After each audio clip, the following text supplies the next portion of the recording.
ஜோதிடத்தில் பழைய பாணியையே கடைபிடித்து கொண்டு வந்தால் துல்லியமாக பலன் சொல்ல இயலாது. ஜோதிடத்தில் இந்த ஹெல்த் இஷ்யூஸ்க்கு பார்த்தீங்கன்னா சஷ்டாம்சம்னு ஒரு பிரிவு இருக்குது.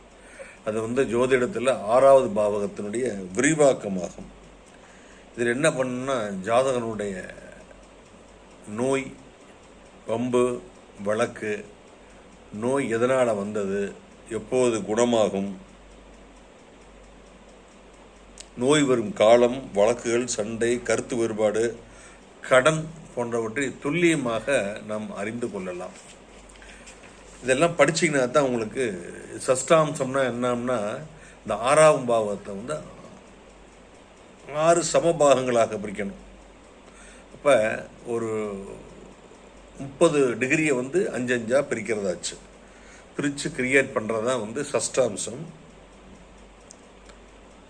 இதில் ஆண் ராசிக்கு முதல் பிரிவுக்கு தேவதை சூரியன், 2க்கு சனி, 3க்கு செவ்வாய், 4க்கு சுக்கிரன், 5க்கு குரு, 6க்கு புதன்.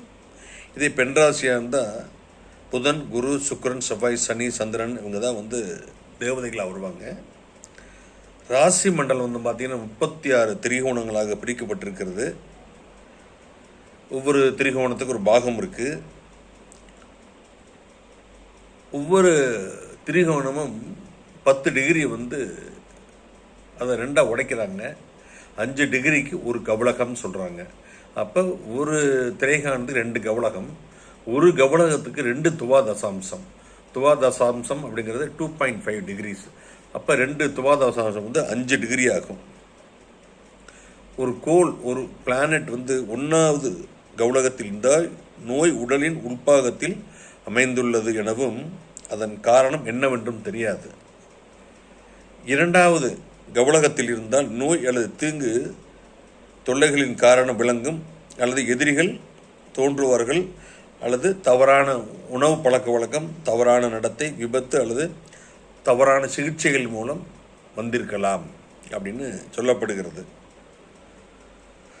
ஒவ்வொரு கவலகமும் 2 துவாதசாம்ச பிரிவுகளை கொண்டது. இவை தீங்கு, தொல்லைகள் இவற்றின் காரணத்தை கண்டறிந்து அவற்றை நீக்குவதற்குண்டான பரிகார முறைகளை கூறும். ஒரு பாவக்கோள் 1வது துவாதசாம்சத்தில் இருந்து கெடுத்தால் அது ஜாதகரின் சுய கட்டுப்பாட்டை இழக்கச் செய்யும். எனவே ஜாதகர் தனது அதீத உணர்ச்சிகளை கட்டுக்குள் வைத்திருக்க வேண்டும். ஜாதகர் ஒழுக்கத்தை கடைபிடிக்க வேண்டும்.